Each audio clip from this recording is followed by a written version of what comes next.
we settle in, I just want to welcome everyone to the talk this afternoon. For those of you who don't know me, I'm an independent curator and arts writer based in Washington, D.C. And today, I'm so happy to have you here. We're going to explore with artist Ilana Manolson this fantastic exhibition titled The Air We Share. And we're going to look at, in particular, our symbiotic relationship with plants that we denigrate or deem, recognize, malign as weeds. And we're also going to, again, as the title suggests, talk about how all sentients share the air. This is about community building and sharing and empathy building. And for Ilana, this is very, very personal. Plants for her are material, their subject, their muse, their metaphor, their collaborators, and I think the other thing is that's so amazing is that all these paintings seem so alive, and we want to go into them. Just very briefly, I met Ilana, actually, that's wrong. I came across Ilana's work in 2009 when I was curating the permanent collection at the new U.S. Embassy in Sarajevo. And that city had been ravaged by a horrible, brutal war for, I think, years. And I was looking for artists, I was looking for a theme, so I was looking at for artists who used nature as a source of healing power, because these people that had survived the siege were absolutely broken. And Sarajevo is surrounded by a forest and by nature. So I was immediately struck by the immediacy of saying they feel so alive. And this was just in a press release, at first, before I asked for slides. And it just seemed so visceral. You felt so present in these works. And I also loved the textures, the details, and of course this message about the power of plants and what they can do for us.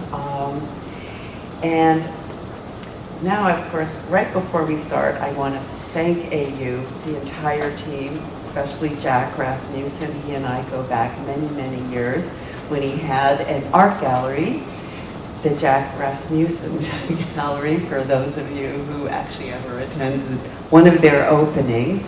And I also want to acknowledge the native peoples on whose ancestral lands we stand. It's a joy for me to see these works in person. As I explained in the catalog that's downstairs, and there's also a PDF of it online at AU's website. Right, I've already said that, sorry about that. But I did want to say, because what I wanted to say, sorry, is that all of this was done in planning virtually. And so when Ilana came down from Massachusetts, it was the first time I got to install the show. It was the first time I got to see them. And as I've said, like at least 2 times now, they're so alive. There's so much to see in these paintings. And so, as I said, we have about an hour. I want to make sure we have time for questions at the end. It's going to be very, very casual and informal. And right before I turn it over to Ilana, I want us all to take a moment and reimagine our first encounter with nature, like whatever that little moment was when we were young. And that's the one that we continue to keep in our hearts. So Ilana, please. Well, I have to start with thanks too. Because, as an artist, you can have an idea. It's set. Is that better? Yeah, better. Okay.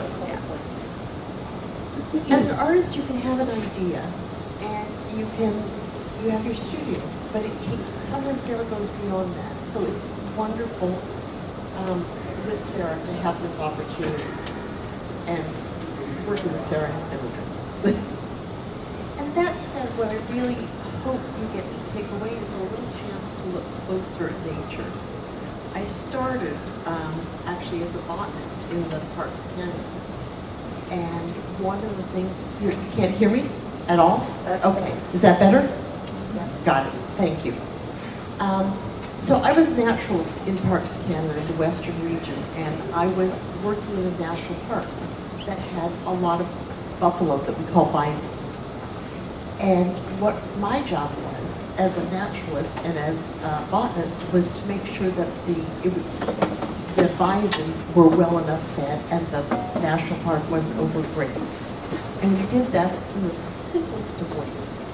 We looked closely at 12 by 12 inch plots throughout the national park. My job was to go and monitor these 12 by 12.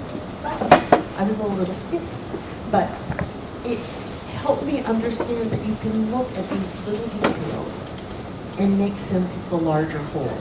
Because I could tell from the 12 by 12 plots that soon we would either have to cull some of the herd or relocate them, or, I mean, there was a lot of different implications, but that's how we did it. And that, to this day, informs, I look closely and I try to determine what's happening in a larger group. And in this particular show, The Air We Share, I'm really talking about why we've made the choices to marginalize certain plants. And like, I feel like dandelions is a perfect spokesperson for weeds. Dandelions, which you'll see in all the reliquaries over there, are gorgeous plants that have, we eat the greens, we eat the roots. The roots are the first to dig deep in the spring and help the soil, and they create the air we breathe. And we choose to pull them out. Oh, I wonder why. And we make wishes on them. Yeah, my particular love, once I saw the reliquaries, and what do you call this piece? It's a beautiful title. The Reliquaries of Seeds and Wishes.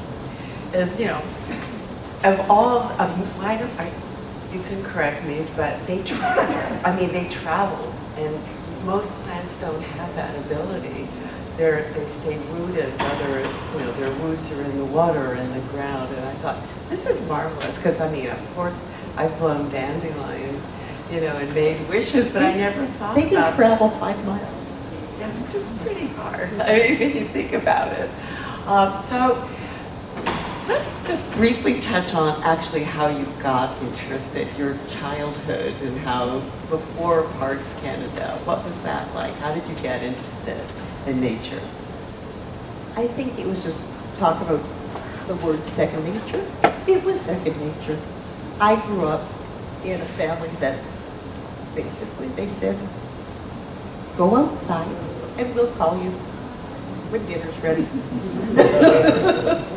And it was lovely because it was outside of Montreal, and that was our playground.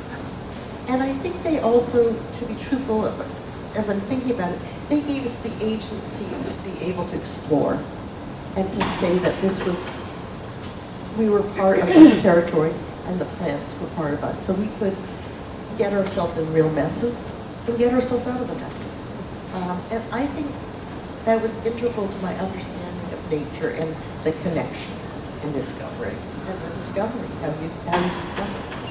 Okay, so we've talked about the botanist, naturalist side. So how did you get involved in the visual arts? I have to be honest, I always wanted to be an artist. But I grew up in that period of time, I don't know how many of you, I think also grew up, where being an artist was not a career choice. Is that a good way of putting it?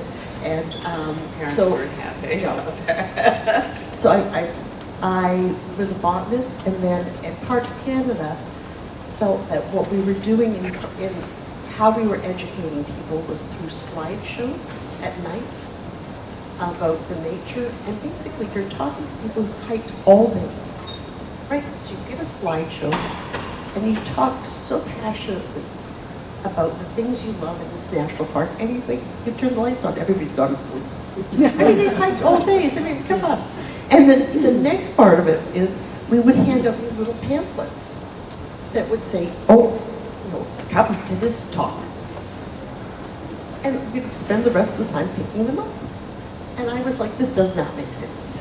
So, at all. So I started making, really based on bread and puppet theater, large-scale puppets that would go around to each of the campsites and talk about the different specimens and talk about why the park was essential. And we made large banners. And this is to fast forward. They helped me go over to working.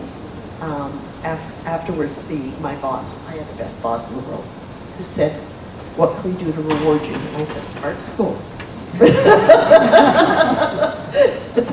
And so I got to go to art school. I went to RISD and graduated in printmaking. And now we're going to talk about where you live now, Concord, Massachusetts, by the Assabet River. And why don't you talk a little bit, I mean, you said that when I talked with you in an early Zoom call, that as though you've moved and are living inside one of your paintings in your current place. And of course, there's Thoreau. You're surrounded by the spirit of Thoreau. I am living in Thoreau country. He's our patron saint. And I consider actually I moved into Lucky because I'm living on the bank of the Assabet River, and which is like walking into one of my paintings.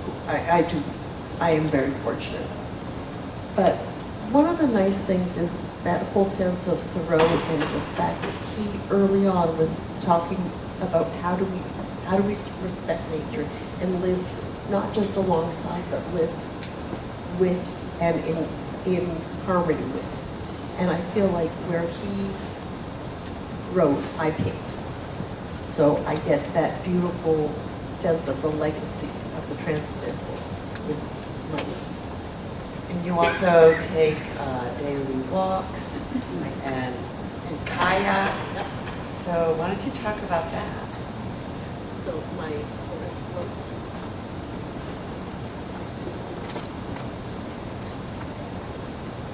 one of the joys of my life is where we live, and I get to wake up in the morning and go and examine each plant. And I'm on the river, so I get to kayak and kind of, sit there, check out. It becomes, I think Thoreau said at one point he was the self-appointed inspector of that territory. I think I'm the self-appointed inspector of my land, where I kind of go and check each plant, hike through, on a daily basis. My husband, who's right over there, we kind of go, did you see? And it's that kind of it changing. I think nature never stays still. I've never thought that there was a still life.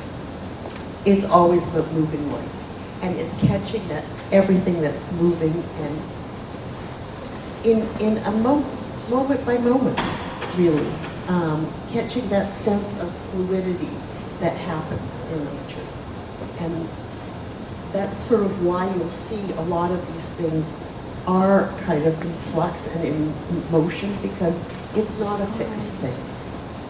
And we are doing that dance with nature. And you're also listening, I feel. You're listening to the stories. I mean, these plants, maybe not in a literal sense, but these plants, anything that comes from the land, truly has its own story.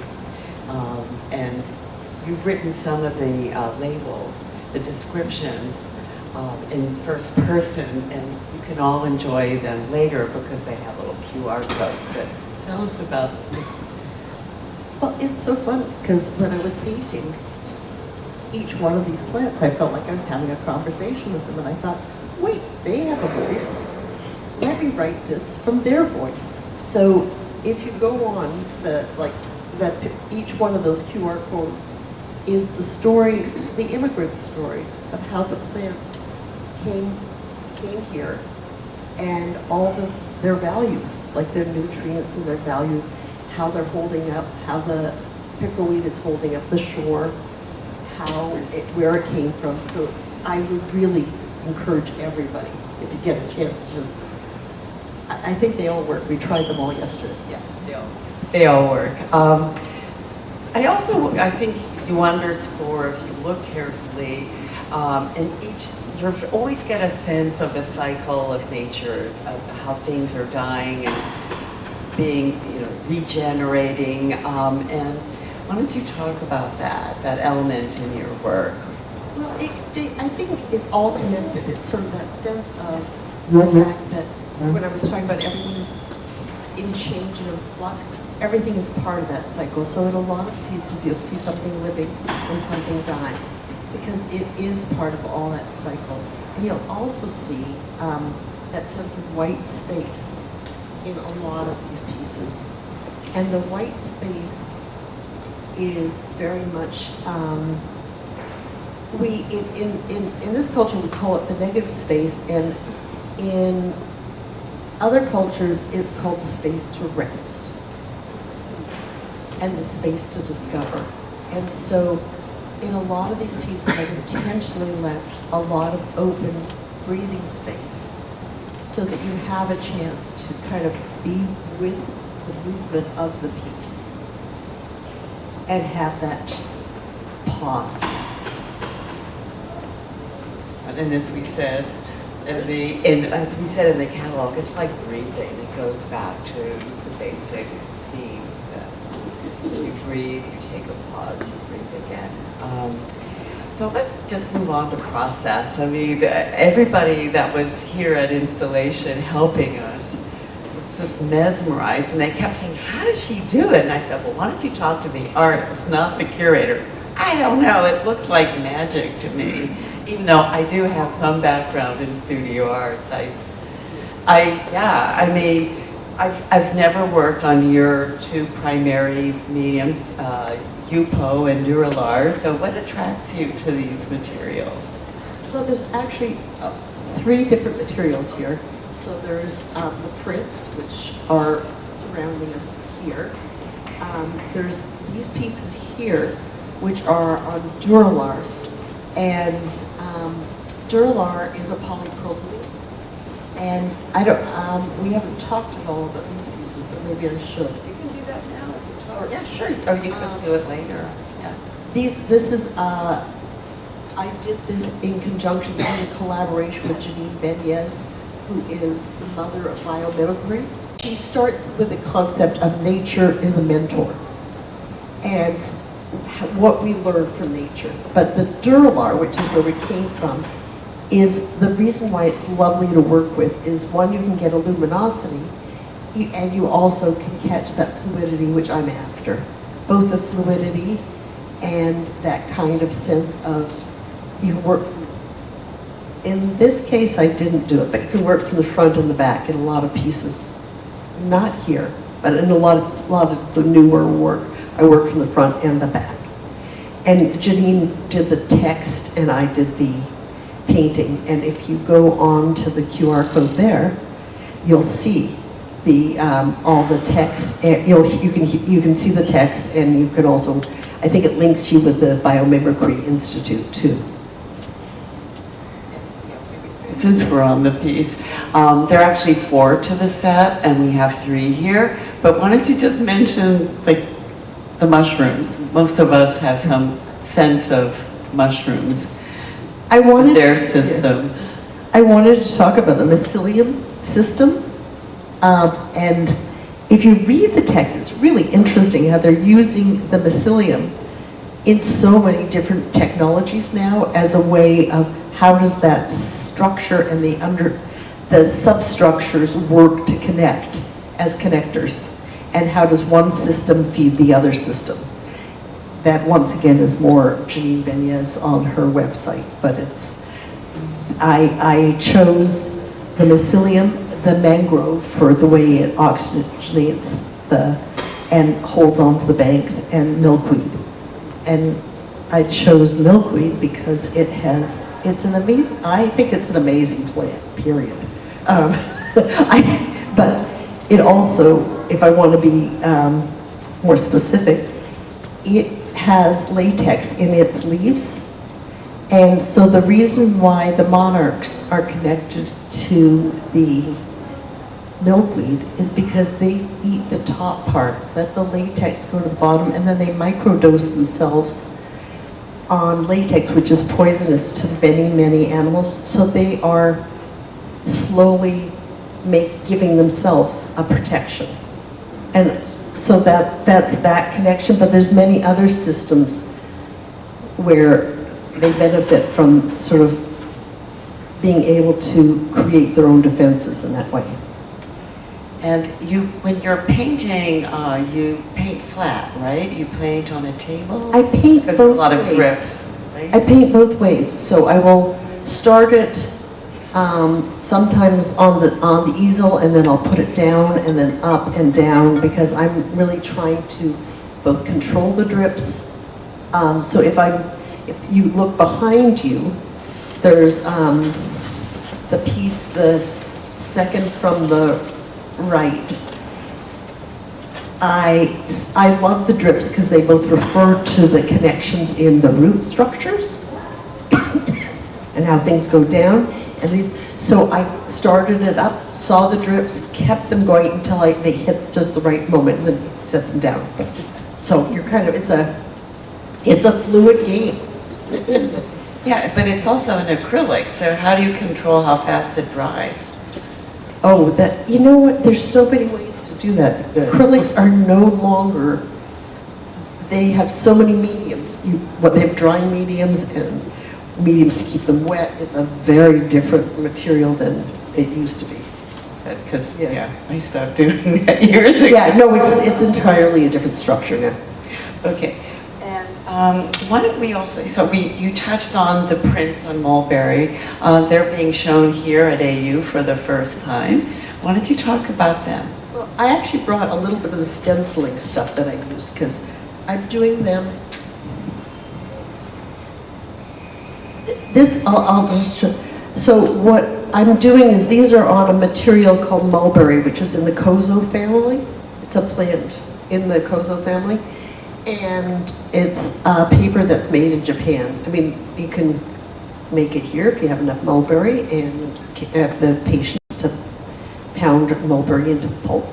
But I've bought this from Japan.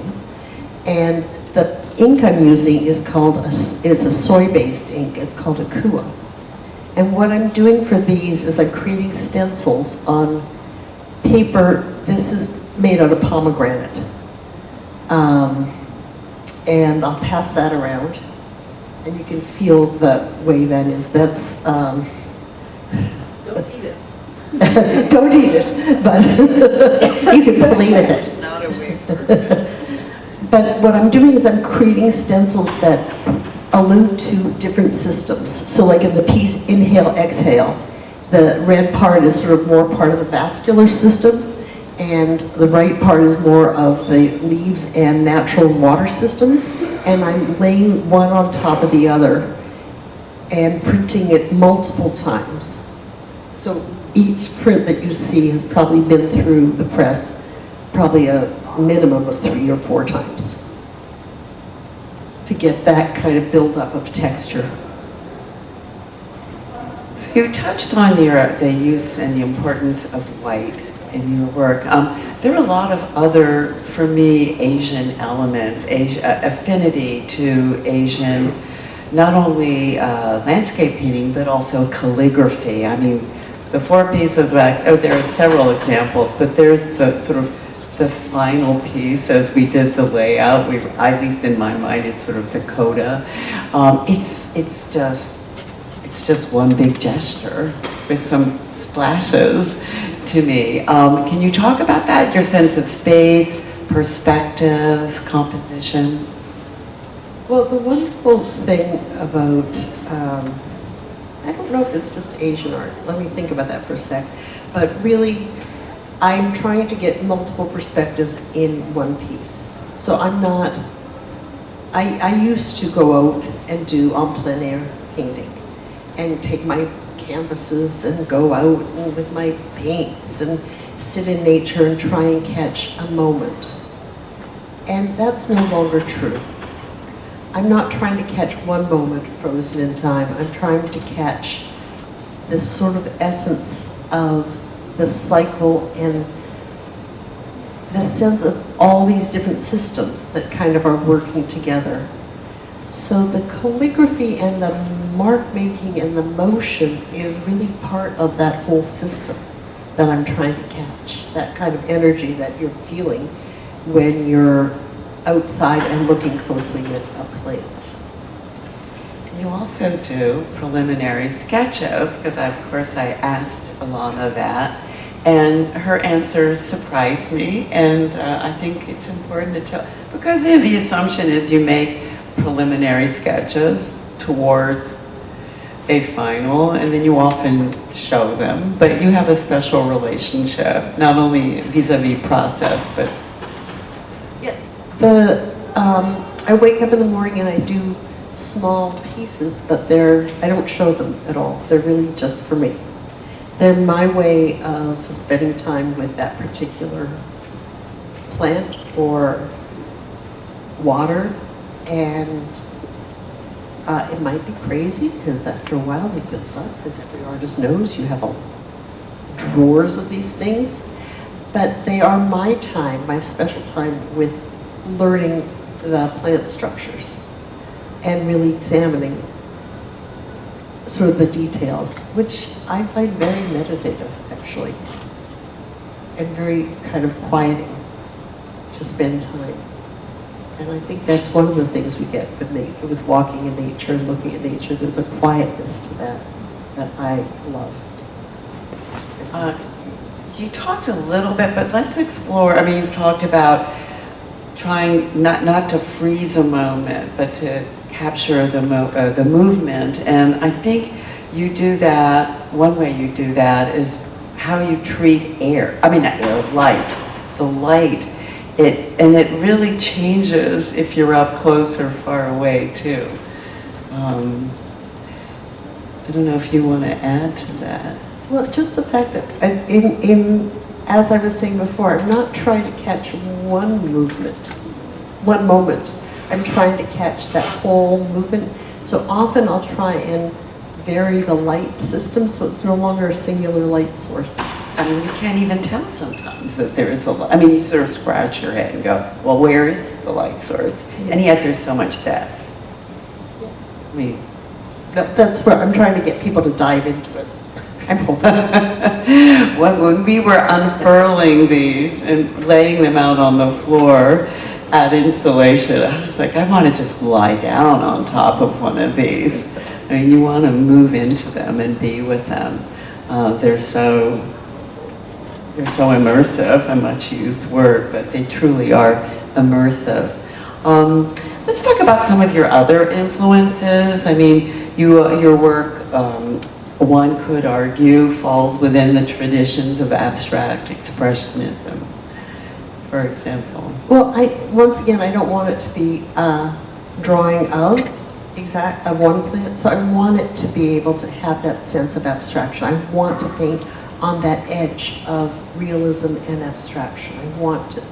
I want you to be able to do that dance with me between the two. And I am very much influenced by, all the wonderful artists. I stand on their shoulders. But then again, probably most of them didn't have your background in botany or in science. I don't know that for a fact, but I suspect not. They had a different training. That's what's fun about this show, because I think it's the first time I've been able to show prints, paintings, and some of my botanical background, which, from the specimens and the reliquaries. I mean, it's kind of fun for me.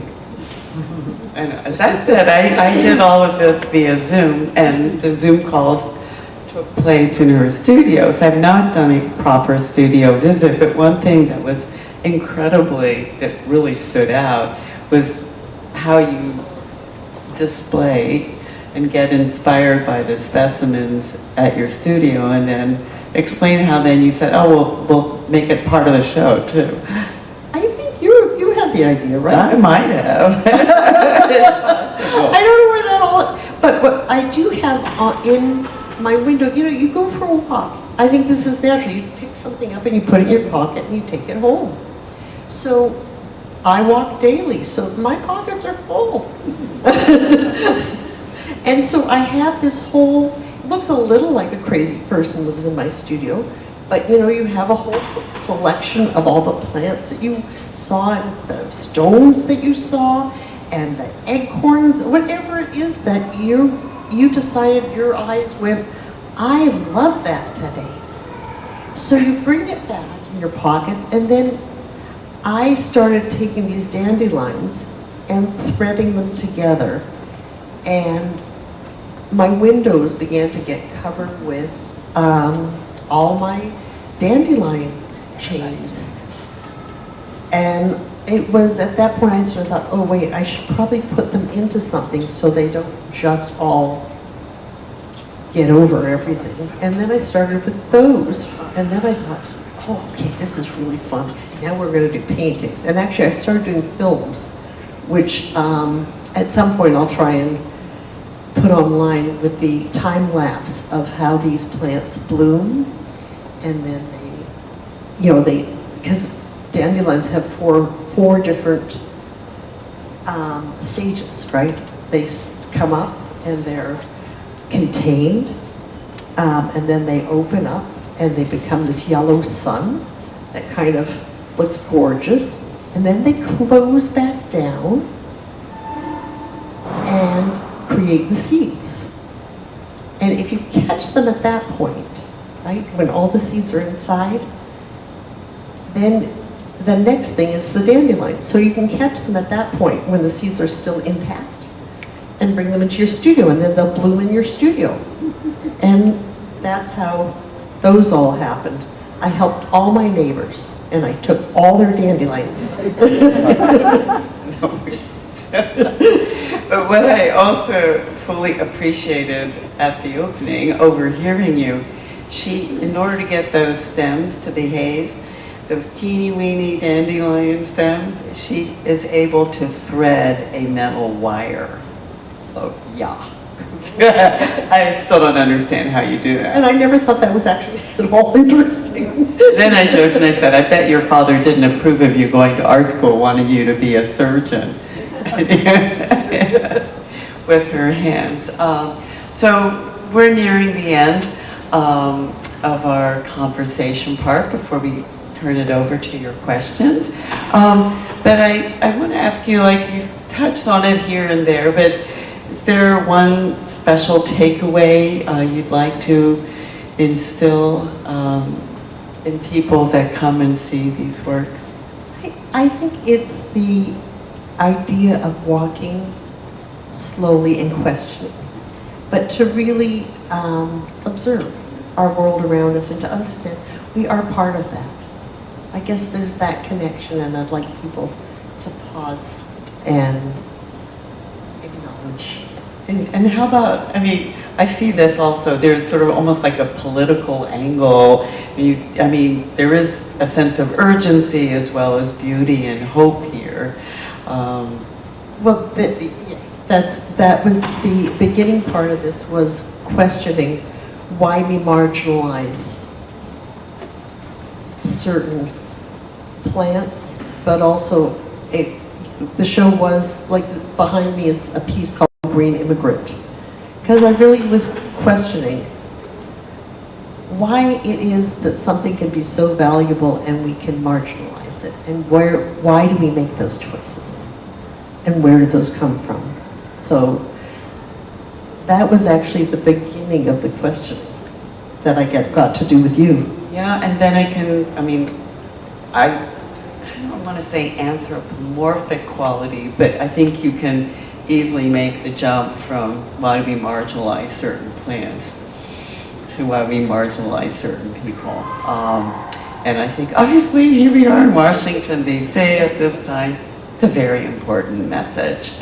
And this idea of developing empathy with all plants and then hopefully taking it to the next step. I think that's, for me at least, one of the takeaways. And then, of course, at the very end, I mean, at the beginning and at the end, I feel like these are magical, they're alive, and I'm never going to fully understand what's going on in these works, but I certainly enjoy spending time with them. So, okay, we probably, unless you have another mic, I'll pass my mic. Oh, we have another mic. Okay, great. So hopefully you've been thinking about questions you might have for Ilana, specific works or really anything.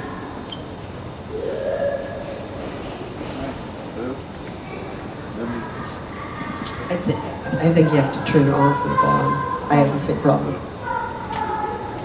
It's a short question. Oh, okay. Love your show. Thanks, and thanks for the presentation. I just had a question. You were talking about the white space, and you were talking about capturing the essence of the plant, and it made me wonder. And you were talking about light, and I didn't quite understand how backgrounds reflect your understanding of the essence of the plant. So I was wondering if you could, the milkweed, for example, the background is striking, is beautiful as well, but I don't know what it is. And can you go into some detail as to what that would be? Well, absolutely. And also, if you look at the way that is related to the milkweed and the way it travels, I'm talking about air more than water, even though I'm using blue in those. But if you look around to the pieces on the back wall there, each one of them has a different, the pink, which is called, I think, dandelion teeny bopper, and the one next to it, all of those, they all have sort of a sense of movement and motion that relates to a part of the plant's energy systems. Does that make sense to you? In other words, I think maybe you're saying makes sense. highlight. You want to highlight the movement and not get distracted. Like if everything was all covered with paint and colors, you might not be able to I'm just focus. saying that it doesn't look very abstract. That, for example, that background does not look very abstract. It looks like it could be looking down on a bowl, a porcelain bowl or something like that. And so I was, and I've noticed in other of your paintings, the backgrounds are striking and they look like there's some shape associated with them. I mean, something definite that people might recognize and understand as an object in the world that they might see. I'm not sure I'm trying to get the object, though. I think, I can see what you're saying, but I actually have to be honest. The pieces in back are more specific to what you're saying. The ones on the back wall, where you can see the white, where I've actually masked out all the white areas to be very, very specific about those. I don't know if you can see those in the back later. Those are really, I'm using the white in a much more specific way, not so much about energy as about a network system, where in these ones, I'm using it more, I'm trying more to talk about not a specific object, more about an energy. Okay, thanks. Anyone else? Stand up. Hi. Thank you so much, and hi Sarah, and thank you. What stunning works. I'm looking forward to being with them. My question is, as an immigrant, who many consider a weed, I love the poetics of what started this show for you, what you shared. I'm wondering, how has your relationship with weeds in your life and people who some would say are weeds in this country, in this time, in America and the world, how has it shifted? How is it shifting? not as an absolute answer necessarily, but as a relationship, because it's so powerful. Thank you. Great question. And I think there's an urgency now that I felt like before we all had to hold hands and embrace, but now I'm feeling that real urgency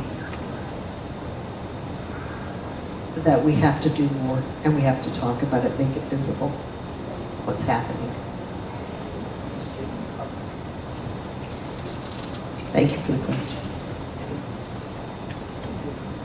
Well, this is what process, is this not? No, probably not. Got it. Yes, it's about process. I'm very interested in your pomegranate paper. I know many, many papers as a printmaker, but I don't know pomegranate paper. Oh, pomegranate paper is this paper that's used in Japan for working with textiles. And we were recently in Tokyo, in Kyoto, thank you. I bought the biggest roll and had to travel the entire trip with this because I've now figured out one supplier, but he's charging a fortune. So it's really used in Japan when they're doing fabric batik.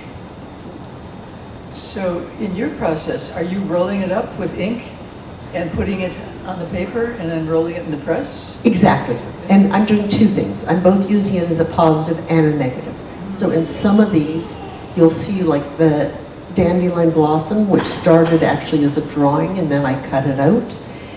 And I laid that down to keep and protect the white of the paper. And in lower down, you'll see as I used it as a positive. Wonderful. It was worth carrying it around the country. I hope my family thinks so.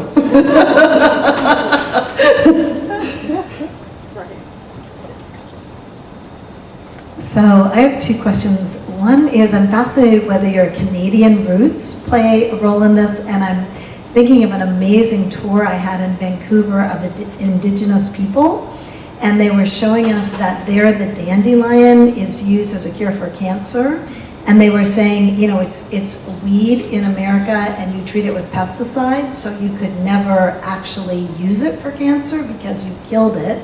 But up here we don't, and we see it being so prolific to answer the call of cancer in today's world. So that's one question. And the other is, I'd love to hear about some of the siblings of dandelions. Like, you take us into milkweeds, into other, I'd love to know what other weeds have called you into their lives. Oh, great question. I think, I'm sure it's not specific to Canada, but growing up in a much looser sense and very close to nature, where really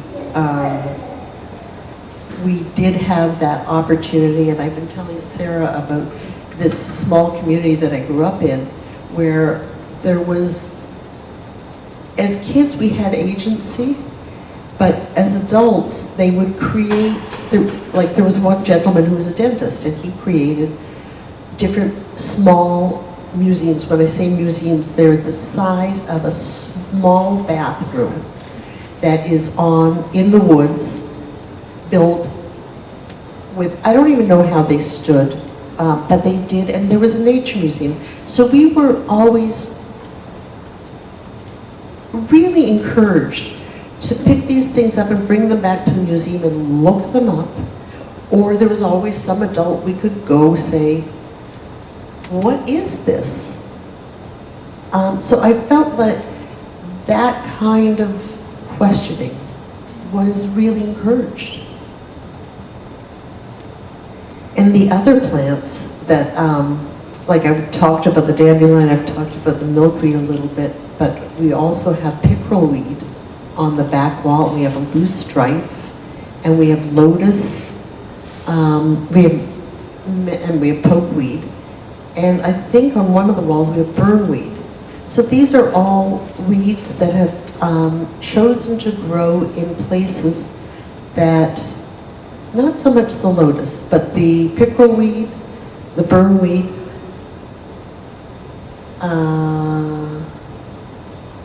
loosestrife too, in places where it's kind of hard for other plants to grow. And they've all created root structures that accommodate, and it's, in each one, there's something that I found extraordinary, just extraordinary. So that's sort of, I could have kept going with this show forever because these just were the ones that were in my backyard. But they're not singular as in there's not 100 more plants out there that fit that spot. Okay, I have to pivot to one of our Zoom conversations, and then I'll turn it back. Because Ilana was all excited. She had brought a lotus plant back into the studio and was showing it to me. And you said that you had done a pull. If I got the, do I have the? The pull was not the... But not the lotus, but the lotus grew, right? Yeah. Right, the lotus grew. Yeah. But we did a pull of the chestnut plant that was invading, and we went and pulled them all from the river. And my idea, which didn't actually happen, was to burn them all and then recreate out of the pigment that we created another image. But I also think you said that the reason why there was a lotus there is that you had pulled all the other ones, creating the space then for the lotus. And I've studied lotuses, and all of this, but I had no idea that that's how, one way they can come about. Question here. Hi. I wanted, this sort of segues rather nicely with the question we were just asked, which happened to be, how much time do you need to spend on looking at the botany question, the science, because it's changing so rapidly and there's so much that's being discovered now about our Earth. Do you spend some time to keep up with the new botany? Don't you find it incredibly interesting? I mean, I can't help myself. Now, but the truth is, do I spend as much time as I really wish I had? No, because there's probably a book a day that comes out. And also, I don't know how you're finding it. I'm curious. Some of them don't seem very scientifically based. So I'm reading a lot and also questioning a lot of where they're getting their science from. Little time go by before you actually put it down on paper. Yeah, so, but I think we're all kind of constant students, so yeah. And especially, we were talking earlier about climate change, and that's sort of one of those other pivotal moments that we're all having to pay attention to.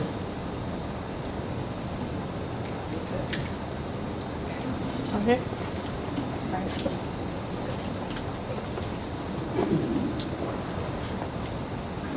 Hi. I want to focus on the middle painting behind you. The contrast in colors between foreground, background, and background is great, and the colors are kind of unusual. And if you just wanted to comment on that, what those colors are, and how, and the great contrast in that one compared with the one over there, where it seems more logical, lighter, dark greens versus lighter greens. The reason I love printmaking is there's a moment in time where you're not sure what you're going to get. And so you start it and respond to it. So if I had predicted that piece, I couldn't have done it. I could do it maybe now, but I think it's that you're working multiple layers and you have to pay attention to each layer that you're putting down. And in this particular piece, I'm using a form of printmaking called viscosity, where you're using two inks of very different textures. So it's like peanut butter and jelly. And so you put one down and it repels the other one. And it is more, what's interesting to me about that is that's, for me, still more of a surprise. And that's why I love it. And that's where that piece came from. Thank you. So is the green the jelly or the peanut butter? Because there's green and then there are all these oranges. So the green was the very first layer, and I don't know if you can see, but it relates to the one next to it.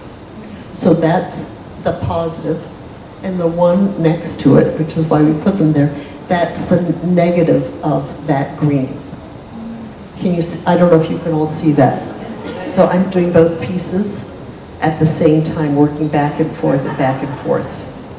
So I'll be working on often 5 to 6 pieces at once. Have you ever considered using your woolly pulpit to not call these plants weeds, but for example, it's a poke plant, it's a pickerel plant.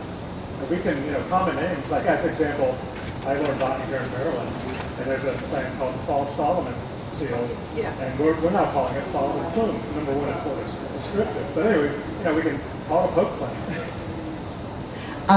Can I have you repeat that into the mic so everybody else, because it's a good question.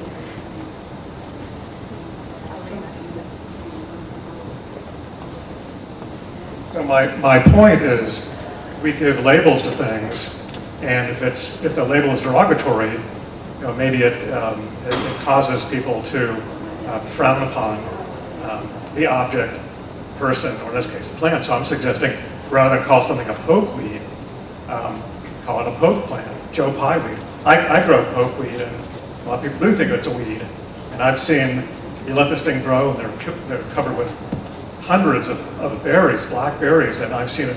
I actually took a video, a flock of, in the wintertime, a flock of robins came in. There must have been 20 of them. They're going crazy over this stuff. So anyway, I'm just suggesting, we at least, start from the ground up, call these things poke plants or, Joe Pye plants. I think that's a great idea.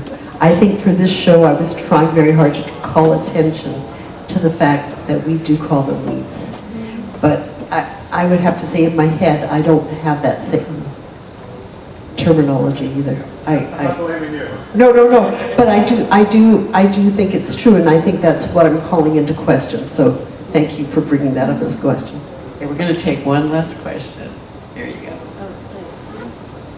Yeah, my question is in a similar vein, really, which is we live just outside of DC, and a group of scientists in our neighborhood got together and said, let's take care of this little bit of, they call it an old growth forest that's right outside us, a few acres, and one of the things we're doing is pulling invasives.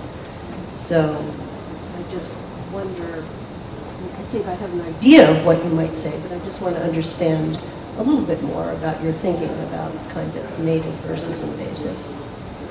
So often what we call an invasive is something that's doing too well, right? So like mustard green is probably one that you pull. Mustard garlic is probably something that you pull. So what we did is we gave a recipe to everybody. Here's how you can make pesto with the mustard green. It's a great plant. Here's how you can use it. Here's 3 different uses. Please, when you pull it, pull the roots also, because we're trying to let these other plants grow. So there's ways of informing what is an invasive, right, which is a plant that's sometimes doing too well, and narrowing out other plants. And then there's the part where we can say, wait a sec, it's still contributing. Let's figure out what that does. So I think you're right in that it's a question and it's a delicate balance that you're going back and forth. The husband can have. I was going to say, that you've also said something else, which is that sometimes people think of nature as something they want to preserve, like the national park should look exactly like it looked like in 1916. And yet, nature is, in its essence, evolving. And so sometimes the change, I think you would say, there's a lot of change that we need to embrace, and that the people who think they're protecting nature are they're missing the point, which is that nature, and in all your works, it's about evolution and change.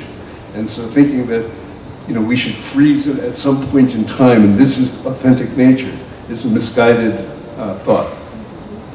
Well, adaptability, right? I mean, it's, Conditions change, the plants have to change. all right.